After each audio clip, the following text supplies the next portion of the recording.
গাজা যুদ্ধে কেন ইসরায়েলকে একচেটিয়া সমর্থন দিল যুক্তরাষ্ট্র? ঘুরে ফিরে অনেকের মাথায় এই প্রশ্নটি এসেছে ইসরায়েলের কাছে কিসের এত দায় যুক্তরাষ্ট্রের? সম্প্রতি এসব প্রশ্নের উত্তর খোঁজার চেষ্টা করেছে মার্কিন যুক্তরাষ্ট্রের অলাভজনক সংবাদ মাধ্যম দ্য ইন্টারসেপ্ট। তাদের অনুসন্ধানে বেরিয়ে এসেছে চাঞ্চল্যকর কিছু তথ্য। যুক্তরাষ্ট্রকে ইসরায়েলের পক্ষে রাখতে কারা প্রতি বছর গোপনে বিলিয়ন ডলার খরচ করে, পাওয়া গেছে এমন কিছু দাতা গোষ্ঠীর নাম। মাহমুদ সোহেল জানাচ্ছেন বিস্তারিত।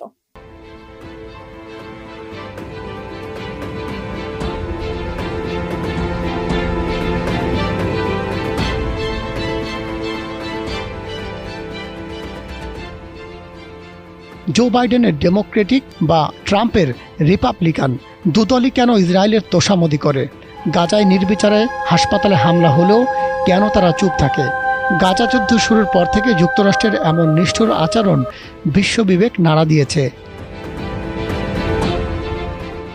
ইসরায়েলের গোয়েন্দা সংস্থা মোসাদের নাম ডাক আছে বিশ্বজুড়ে। সেই সাথে বিশ্বের ব্যবসা বাণিজ্যের বড় অংশ নিয়ন্ত্রণ করে ইসরায়েলের ইহুদিরা। সে কারণে বিশ্বে ইহুদি ধনকুবের সংখ্যা বেশি। ইহুদিদের যে কোনো ক্রান্তিকালে এরাই অর্থনৈতিক ঢাল হিসেবে ইসরায়েলের পাশে দাঁড়ায়। এবার এমন কিছু ইহুদি ধনকুবের নামের তালিকা পেয়েছে যুক্তরাষ্ট্রের সংবাদ মাধ্যম দ্য ইন্টারসেপ্ট। দ্য ইন্টারসেপ্ট বলছে, যুক্তরাষ্ট্রের সরকারি দল ও বিরোধী দলের নেতাদেরকে নানা আর্থিক সহযোগিতা দেয় এই ধনকুবের গোষ্ঠী। তারা যুক্তরাষ্ট্রের রাজনীতিকে নিয়ন্ত্রণে রাখতে মার্কিন কংগ্রেস নেতাদের বিভিন্ন আর্থিক উপঢৌকনও দেয়। বিনিময়ে ইসরায়েলের যে কোনো উদ্যোগে যুক্তরাষ্ট্রকে পাশে দেখতে চায় তারা। এমনিতেই মার্কিন প্রশাসনের প্রায় শতভাগ দখলে নিয়েছে ইহুদিরা। তার উপর নানাভাবে মার্কিন রাজনীতিকে নিজেদের পক্ষে রাখতে পেছন থেকে কাজ করছে অনেক অজানা শক্তি। এরই অংশ হিসেবে প্রতি বছর ইসরায়েলে সফর করেন মার্কিন কংগ্রেসের অনেক সদস্য। এসব সফরে খরচ হয়ে থাকে লাখ লাখ ডলার। এই খরচের যোগান দেয় ওয়াশিংটনের অন্যতম প্রভাবশালী lobbying group American Israel public affairs committee বা AIPAC।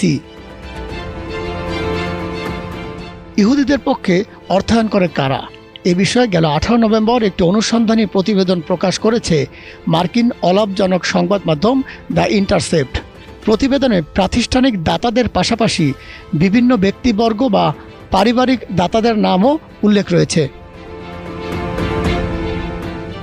এসব দাতাদের নাম সবসময় গোপনই থেকে যায়। তবে এবার তালিকার কিছুটা উন্মোচন করেছে ইন্টারসেপ্ট। 2019 সালের ট্যাক্স ফাইলিংয়ের একটি অসংশোধিত কপির সূত্র ধরে এই তালিকা পেয়েছে তারা। সংবাদ মাধ্যমটি বলছে, AIPAC এর একটি অঙ্গ প্রতিষ্ঠান আমেরিকান ইসরায়েল এডুকেশন ফান্ড এর ব্যানারেও অনেক গোপন কাজ করে ইসরায়েল। ইন্টারসেপ্ট প্রাপ্ত ওই নথি অনুসারে মোট 8টি প্রতিষ্ঠান ইসরায়েলের আর্থিক যোগান দিচ্ছে।